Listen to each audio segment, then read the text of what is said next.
বিশ্বাস করুন ডাক্তারবাবু, আমার স্ত্রী আমাকে ভয় দেখাচ্ছে। আমি পাগল হয়ে যাব, আর সহ্য করতে পারছি না। ছেলেটার চোখে মুখে একটা উৎকণ্ঠা। ডক্টর তলাপাত্র ভালো করে স্টাডি করে নিয়ে বললেন, মেয়ে ছেলেকে আবার ভয় পাওয়ার কি আছে? আপনি ওকে দাবিয়ে রাখতে পারছেন না?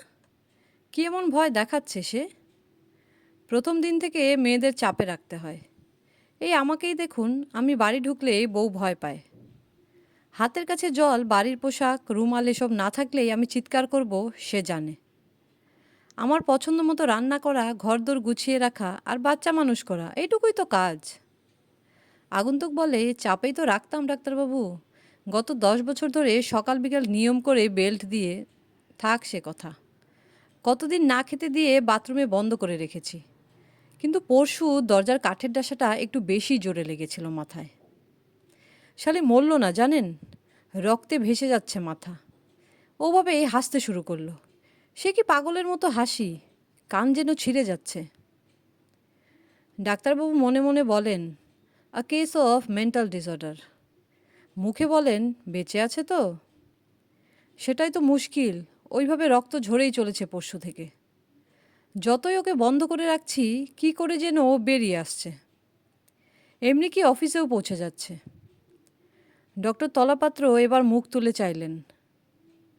এখানেও এসেছে, এই দেখুন দরজার সামনে। পেশেন্টের কথায় একবার দরজার দিকে তাকান ডাক্তার। হাতের পেন ছিটকে পড়ে। উত্তেজনায় উঠে দাঁড়িয়েছেন উনি। কে ওটা?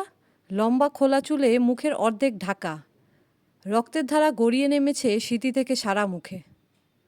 ঠিক তখনই দরজা খুলে ঘরে ঢোকে নার্স রমা। মহিলার রক্তে ভেজা শরীরের ভেতর দিয়ে চলে এলো রমা। ও কি দেখতে পেল না মহিলাকে?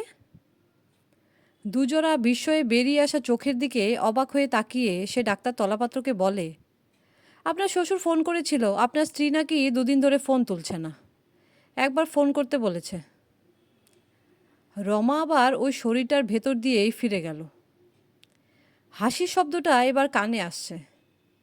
হাসছে মহিলা। হাসিটা খুব চেনা। ওই তো রক্তমাখা হাতে মুখের ওপর থেকে চুল সরাচ্ছে। কি, কিন্তু এ কে? তলাপাত্র পেছন সরতে গিয়ে পড়েই যাচ্ছিলেন। এ তো মুকুল, ওর 15 বছরের বিবাহিতা স্ত্রী।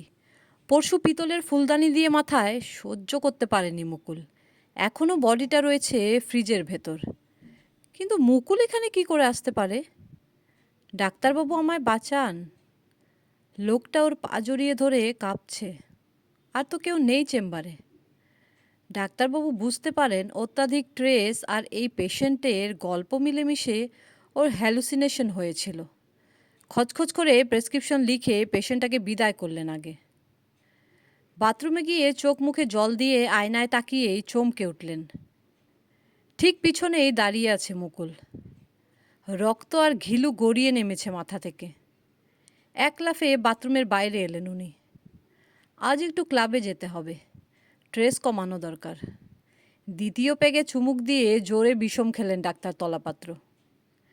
ঠিক সামনে চেয়ারেই মুকুল, সেই রক্তে ভেজা মাথা। কেউ দেখার আগে গাড়িতে গিয়ে উঠলেন উনি। সামনের সিগনালে দাঁড়াতেই মিররে চোখ গেল। এ কি, পেছনের সিটে বসে রয়েছে মুকুল। এবার ভয়ে গাড়ি রাস্তায় ফেলে ছুটতে শুরু করলেন তিনি। সামনেই ওর স্যার ডক্টর রায়ের বাড়ি, বিশাল বড় মানসিক রোগের ডাক্তার। ওর বাড়ি ঢুকতে ঢুকতে একবার পিছন ফিরে তাকালেন ডাক্তার তলাপাত্র। ওই তো ওধারের ফুটপাতে দাঁড়িয়ে মুকুল। বেল বাজাতে ডক্টর রায় বেরিয়ে এলেন। আমার স্ত্রী আমাকে ভীষণ ভয় দেখাচ্ছে স্যার, আর পারছি না, জ্ঞান হারিয়ে লুটিয়ে পড়লেন ডাক্তার তলাপাত্র।